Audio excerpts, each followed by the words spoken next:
I'm Dr. Carrie Ann. I'm a psychiatrist practicing here in Massachusetts, and this is a talk show that's about everything related to mental wellness in the Black community.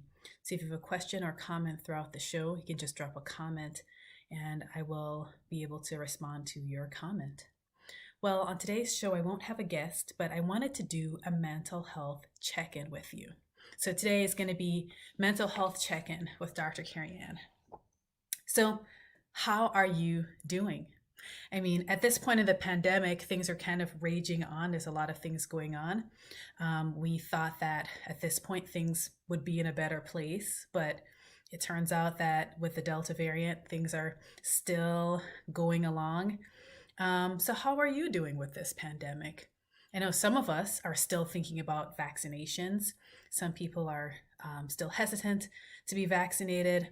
Um, and they're worried about the mandates that may be coming. Then there are others who are pro vaccination and they're actually worried about being around unvaccinated people. Some of us are worried about children going back into school in person, particularly small children.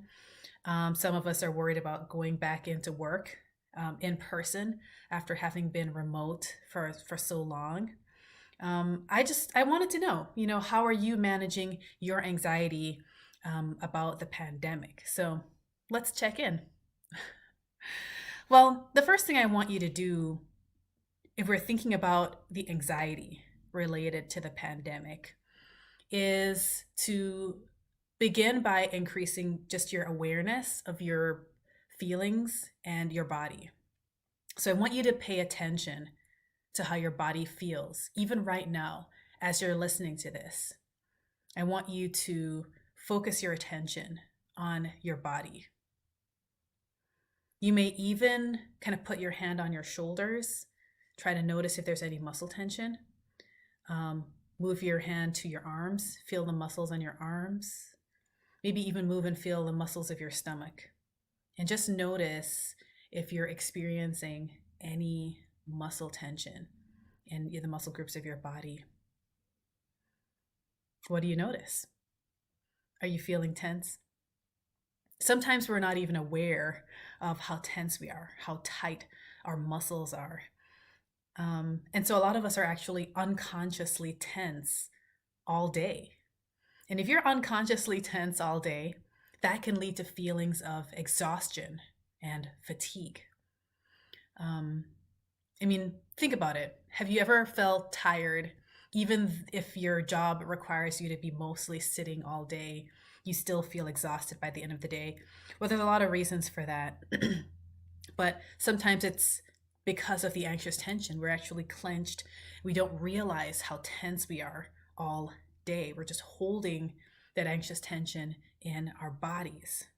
So I'd say, you should periodically get up, move your muscles around.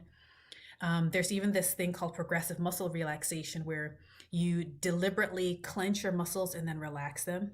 And you kind of go along different muscle groups, clenching and relaxing, shoulders, arms, stomach, legs, and kind of progressively go down. And that contrast between the tension and the relaxation leads overall to relaxation in all the muscles in your body. And you may even consider scheduling a professional massage. That can be pricey for some people, but if you can afford it, it may be worthwhile considering getting a professional massage if you struggle with holding anxious tension in your body. There are other things like stretching, and there's different kind of stretching exercises that you can do. One may be yoga, but there's other kinds, and you might find stretching exercises on the internet or on phone apps. Those things can also help you to relax the muscle tension that's in your body. And this is really important because, as I said, with what's going on with the pandemic, there's just a lot to think about. There's a lot to do. There's a lot to consider. We're not completely out of the woods yet. And so there's a lot of anxious tension to go around. And so knowing how to manage the anxious tension in your body will be really, really important. And it's something you should incorporate into your schedule. So what else is going on? What else is going on here in our mental health check-in today? Well, I know that many people at this stage of the pandemic are also feeling somewhat worn down. I know that there are some people that have expressed this kind of chronic low level fatigue. And some have even expressed feeling a lower sense of motivation. It's kind of just being beat down by not being able to do things the way that we would like to. Um, None of us really knew that the COVID restrictions would last this long. We had really hoped that by this time we'd be able to resume some things in person in the way that we had previously. So it's kind of wearisome. Like the duration of it is wearisome. And so many of us are not really comfortable yet with going in person to large indoor events. Some of us are, but some of us are not yet. And so a lot of things are either canceled or they've been scaled down in size or they're still existing in a virtual format. And this can include things like milestone life events, like birthdays, baby showers, things like that, even award ceremonies and graduations. People kind of look forward to having these events play out a certain way. And with the pandemic, they've had to be adjusted in major ways to keep everybody safe. And so just didn't turn out the way that we wished that it had. And this kind of thing can lead to this low level like sadness. And essentially what's going on is that we're grieving the losses of the things that we had hoped for. We're grieving the losses of things that we had hoped for. I've even spoken with teenagers that just, they had all these hopes and dreams for what their life would look like, their social life, their school life.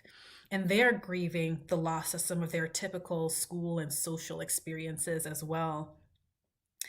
Families that have small children that were hoping that they'd be able to kind of get their little ones out and kind of learning how to socialize, learning how to read faces, things like that. They are grieving the losses of their small children, learning how to socialize and learning how to read faces because everybody's wearing masks. And these are all essential tasks of early childhood development. And so people are grieving the losses of those things. So let's check in about that a little bit. Are you grieving the loss of something that you had really hoped for by now? Maybe it's a vacation that you had wanted to go on. Maybe it's a family member that you haven't seen for a long time. How are you feeling at this point in the pandemic? So again, let's start with the body. What do you notice in your body when you feel these emotions? Do you feel a heaviness in your chest? Do you feel a heaviness in your arms, in your legs? What do you feel in your body? Do you find that it takes more effort to be cheerful? Is it taking a lot more emotional energy? Do you feel peace inside? Are you feeling peace even though, you may be kind of more restricted? Are you feeling peace inside? Have you coped with things by just deciding to throw caution to the wind and just say, well, forget it. You know what? The pandemic, the COVID virus is just going to be with us anyways. So I'm just going to go wherever I want to go and do whatever I want to do because it's just, there's no point. Are you coping with things in that way? What is your way of coping? I'd be curious to know. And so here are a few thoughts for managing both anxiety and depression related to the pandemic. And these things may not be surprising to you, but here is the first recommendation. And I've said this before, and I'm sure you've heard this somewhere before, but I would say despite the change in weather as the fall is coming along, still try to get some time outside. Still try to get outside. So even if it's not a sunny day, grab your coat, grab your boots, maybe even grab your camera and go for a walk. And make it prescriptive. Do it on a scheduled basis, a regular basis. And as long as it's not, pouring down, storming outside or something, try to do it on a regular basis. kind of like how you would take a daily medication, just like make it prescriptive to get outside. Now, walking is just one form of movement, and movement is what I want you to do. So try considering other forms of movement, whatever works for you, because I guess walking isn't going to work for everybody, though it is something that's, getting outside is something that's easy for many people to do. It doesn't work for everyone. So think about what form of movement would actually work in your case. And whatever works for you, regularly incorporate it into your week. So that could be dancing. Some people can incorporate that somewhere in their schedule. It could be running instead of walking. It could be martial arts. It could be gardening. It could be home repair, but get moving and try to find something you can do on a regular basis. So for example, something like home repair, you might have one project that has a start and an end, date and time. So it may not be something you're doing regularly. So it does count as movement, but try to find something that you can do kind of on a consistent basis. This will introduce a sense of normalcy. This will take your mind off the pandemic. So for one, it's a bit of a distraction, but also movement lowers the stress hormones in your body and it helps your body to be healthy overall. So that is, I guess, the second thing about dealing with depression. We spoke initially about dealing with anxiety. Now this is about dealing with depression. And I wanted to mention something else in our mental health check-in here for the pandemic. And that is, I want you to pay attention to your diet. And I guess this probably still has to do with the depression. It still has to do with the anxiety that the pandemic kind of brings on. I want you to pay attention to your diet. When we get bogged down and when we are sedentary, when we're tired, when we're worn down, we don't usually reach for fruit and vegetables. We usually want things that are comforting. We like things that are salty or they're sweet or they have a little bit of fat in them, like, cheese and things like that. We want pizza. We want French fries and fried chicken and ice cream. And that's, just human nature. But then what happens next, right? After we eat foods like this? Well, of course, you're going to feel good temporarily, but your nutrition is going to be so poor in the long run. And so what happens when we have a long stretch of time where we're not feeling good, we don't realize how much time has passed that we've been eating pretty much kind of junk foods, and our nutrition starts to wane, and then it starts to wear on us. We actually feel more tired and more sad, more depressed, more kind of low energy. So it's kind of this vicious circle that the worse your nutrition is, the worse you're going to feel in your body, the worse you're going to feel in your emotions. So I would suggest not so much focusing on what you need to take out, but to focus on what you need to incorporate into your diet.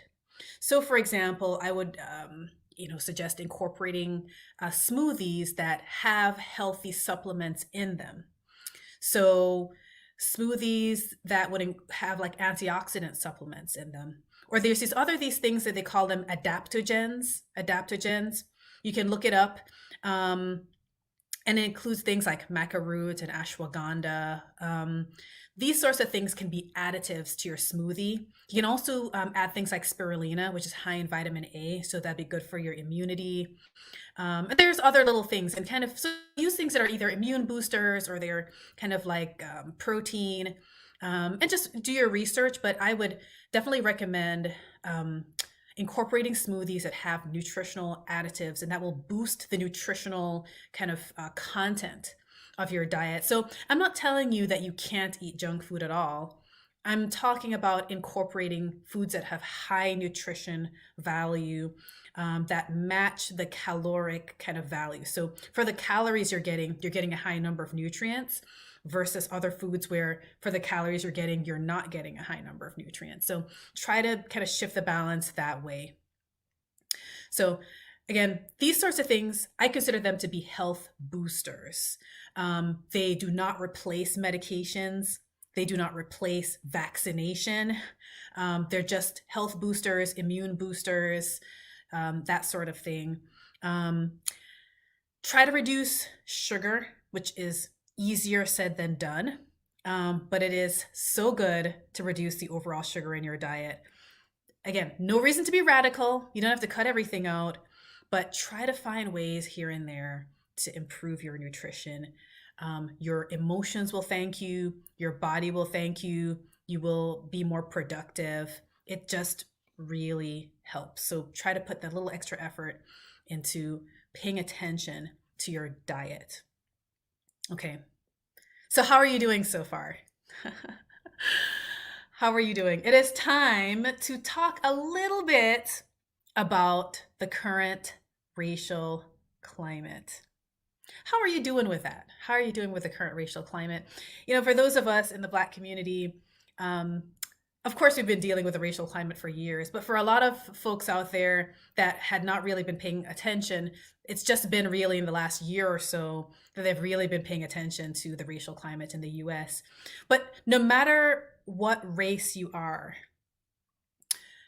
over this last year and a half or so, a lot of us have been experiencing more thoughts and more feelings related to race and racial discussions. Over the past year, there's been a lot more attention paid to examining our own internal biases. We've been challenging ourselves. We've been challenging other people. We've been holding ourselves accountable. We've been holding other people accountable. And this is important work, but it's also very exhausting. Very, very exhausting. And I've even spoken to colleagues that as we talk about going from remote work to in-person work, they've spoken about having to put back on this psychological armor to go back out into the world and face those microaggressions and face the overt racial, comments and actions. I wonder, how are you all managing the racial climate and the shift that the pandemic has caused, both in how we move in the world, but also kind of what's been going on in the world? So just wanted to check in a little bit about that. And this might sound paradoxical, but it's okay to not talk about racism all the time. I know that in the last year, there's been a lot more attention on it, and we're like, oh, there's a need for more discussions. And the name of my show is Black Mental Health Matters. And I think it's definitely important to talk about, but you don't need to talk about it all the time, okay? So you need to talk about it some of the time, but it can get exhausting and it can get heavy. And especially during the time of the pandemic, when we don't have the same level of physical community with one another, we tend to then carry this emotional heaviness in physical isolation. So, in my mental health check-in today, I just want to say, pay attention to what you're taking in to your mind, what you're taking in your body most of the time. Most of the time. Things are not all or none. You can dial up or dial down the things that you intentionally bring into your life. Obviously, if you're facing racism and it's kind of despite whatever you're doing, then you're taking it in because someone else is putting it on you. But for the things that we can intentionally bring into our lives, you do have the ability to dial up or dial down how much you talk about something, and how much you kind of dwell on it. So I would also say that when you bring it into your life, I would recommend to share your thoughts and your feelings with like-minded people rather than just bearing it on your own. There are a lot of amazing groups to be a part of. One that comes to mind is racerecovery.org. Racerecovery.org. Check them out. So just wanted to check in about how we're doing racially. Just about now at this point in time in the pandemic. Okay, so now it's time to check in about something else. And this won't come as a shock to you, but I want to know, how are you sleeping? How are you sleeping? Hopefully by now, we've been in the pandemic for so long, I know it kind of threw off our sleep rhythms initially, but hopefully by now your sleep rhythms are kind of back on track. But Some of you may still be having trouble with sleep. In fact, I want to say I saw at least a headline that said that the initial lockdowns in 2020, people did have a bump in the duration of time they were sleeping, which was healthy because we didn't have to get up early to go on this commute and this, that, and the other. But overall, I think a change in routine always has a potential to throw off our sleep habits. And I wanted to know, are you having trouble with sleep? Are you having trouble with falling asleep? Are you having trouble with staying asleep? Now, I go into more depth in this in an earlier video. I have an entire video on sleep. But I encourage you now to just look into the ways that your sleep environment needs to be adjusted in order for it to be suitable for your sleep needs. This also includes trying not to use your phone too much at bedtime when you're trying to fall asleep. Okay. The most important thing, so one is sleep environment, but the other really important thing is actually is your sleep cycle itself. And I kind of use the word sleep rhythm or sleep cycle. One of the most important things you can do for yourself is to have this rhythm of going to bed at the same time or around the same time and waking up in the morning around the same time. Kind of have some amount of consistency in your bedtime and your wake time. Even on weekends and on holidays, which is when we are tempted to change our sleep rhythm. So try to keep a proper sleep rhythm. This is really, really important. The second thing to think about is to find a way to address the overthinking and the anxiety that many of us struggle with when we're laying in bed at night. So there's something to be said about adjusting your sleep environment to make it wonderful. There's something to be said about trying to go to bed at the same time and wake up at the same time. But for a lot of folks, the snag is when you go to bed, you lay in bed and you overthink, overanalyze, and kind of stress yourself out. And that prevents you from falling asleep at night. And there's probably a lot of ways you can think about how to manage this. One of the things that I recommend is to use a guided meditation app. So it's not just like, sounds of the ocean or sounds of rain falling on the roof. It's not just like a background noise. It is literally a meditation app where someone is kind of guiding you through either a guided imagery or a guided meditation. And what it does is it kind of focuses your attention on something else, because it's difficult to kind of be thinking about two things at the same time. You can think of things serially, like one thing and then the other thing, and be distracted. But by using a meditation app, you can actually try to focus your attention on something very specific. And that thing will actually lead to relaxation. And with any luck, you will fall asleep somewhere in the middle of the meditation kind of process, rather than the meditation app finishing and then you're still laying awake in bed. Hopefully that doesn't happen. But a guided meditation app could be a really good idea. And I say app because usually you're going to do that on your phone is the most kind of convenient way. But even though you're using your phone for the guided meditation app, I would also say, please do not like resist the temptation to then also use your phone to start scrolling through social media, because then that is not going to help you to fall asleep necessarily. Okay. The other thing you can continue, you can consider is to try writing down in like a journal. And that is for if you are staying awake trying to solve problems. So if something happened that day and now you're laying in bed and you're trying to figure out what you want to do tomorrow, or you're trying to figure out how you could have done this thing differently, or blah, blah, blah, that might be something that you should write down on a piece of paper or in a journal before getting into your bed. Try to do all that problem solving on paper before getting into your bed, so that when you get into bed and your mind tries to ruminate on it again, you can focus your attention and say, I've already plotted out what I think about the situation and what I plan to do tomorrow.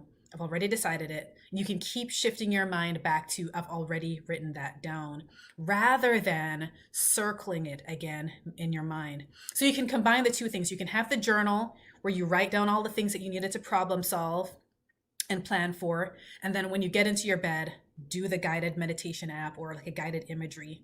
So you kind of have those things. So you'll have your sleep environment set up. You'll have your consistent bedtime and wake time. You have your journal to write down the things that you're trying to problem solve. And you have your guided meditation app to focus your attention away from circular thinking and overthinking. Okay. One more bonus tip for all of those out there who wake up in the middle of the night to go to the bathroom and then can't fall back asleep again. I will recommend that you have a cutoff time in the evening for where you stop drinking fluids. And I know this kind of flies in the face of the whole, you need to drink X amount of water each day and you need to have all these fluids every day. Yes, you do need to be hydrated throughout the day, but it sometimes is helpful if you have a cutoff time, like for example, 7 p.m. If you don't have any liquids after a certain time, like 7 p.m., then it becomes less likely that you're going to wake during the night to use a bathroom, and maybe more likely then that you'll sleep through the night. Doesn't work for everybody, but something to consider if you're one of those people who tend to wake up in the night to use a bathroom and then you can't go back to sleep. Maybe have a cutoff time for where you stop having fluids. That could reduce the frequency with which you have to wake up to use the bathroom. And again, easier said than done, because I know a lot of people, they feel thirsty at bedtime and this sort of thing. But as long as you're having liquids late, then you're going to wake up and then you're going to not be able to fall asleep and then you're not going to feel rested the next day. So that's just a bonus tip for me. You don't have to take it, but I just felt the need to say it anyways. So what else has been important for your mental health during this pandemic? I'd be interested to know if there are things that have either been bothersome to you, or also if things have been really positive that have happened during the pandemic for you. I know for me, I've gotten a lot of clarity about various things. I mean, for you, what are some of the positive effects of this pandemic? I'm going to tell you a few of the things that I have heard that people have said have been positives for them during this pandemic. So some people have reported that during this pandemic, they've had time to slow down and reflect on their life plan. It's been a time of reflection for them.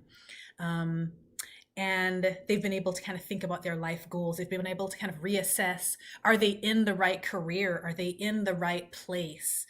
And I'm curious to know if any of you experienced something like that. Did you experience any kind of like reflection on your life goals, reflection on your life plan, having time to just slow down and think?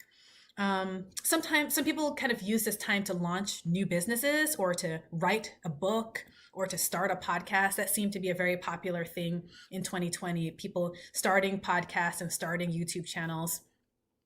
Some people have gotten in touch with their spirituality during the time of the pandemic. They've spent more time reading scriptures and praying more. So, that's happened as well. And then there's some people that they didn't necessarily make changes in their career or anything like that, but they may have restructured something about the way that their career is set up. So for example, they may have realized that they've realized what it's like to be remote. So they've kind of realized, this is what remote working is like for me. Let me kind of figure out what I prefer. Let me figure out what's productive for me and this sort of thing. So they may have restructured their hours, maybe increased or decreased. So there may be things about their job that they've restructured. It's just been a time of growth for some people. And it's been a time of inspiration for other people, and even a time of creativity for many of us. So what are some of the positive effects of the pandemic in your life? Some people had found that their jobs were more efficient when they were done remotely. They were surprised to find out that they were actually getting more done than when they were at the office. And then others found that actually they were just equally productive. So it actually didn't matter whether they were in person or remote, they were equally productive, which kind of led them to this argument of like, why don't I just stay remote because I'm just as productive? So that was important to know. And some people have maybe been able to save on paying for office space and save on like that time that they would spend in a kind of waiting in traffic in this long commute every day. So that's an important revelation that was kind of forced upon us, but it's been helpful for some people. Now, how many of you started a new exercise routine during the pandemic? I know that it was a goal for many people. Not everybody quite made that goal, or maybe they started it and didn't continue. But there are some people that actually were successful in starting and maintaining an exercise routine because of the pandemic and the pandemic restrictions. How many of you started a new hobby? A lot of people, especially at the very beginning, started a new hobby or they started learning a new language. I know a lot of the language learning apps were offering a lot of really like fantastic deals back in 2020, trying to get people to use additional time to learn new languages. So there was just all these different things that were positive as well. So curious to know what happened with you. Now, there's something important that I wanted to mention um, in my mental health check-in, and this is probably gonna be the last thing that I check in with you about. This is my last thing to check in, and this is about um, drinking. It's about drinking. One of the effects of the pandemic is that with all the isolation and with all the anxiety and with all the grief that some of us maybe didn't label as grief, but it is grief, it became more easy than ever to drink in isolation. If you have experienced an increase in drinking or smoking or using any drugs at all, please don't bear this weight on your own. Please let someone know. Tell somebody. In particular, tell like a primary care provider, set up an appointment, go talk to them. Their office most likely can provide some resources to get you connected. It's not game over. You are not stuck. Things can change and you are not alone. So do not isolate. So I want you to just identify if that's a problem for you and to reach out to somebody. So that is my mental health check-in. I hope you enjoyed that.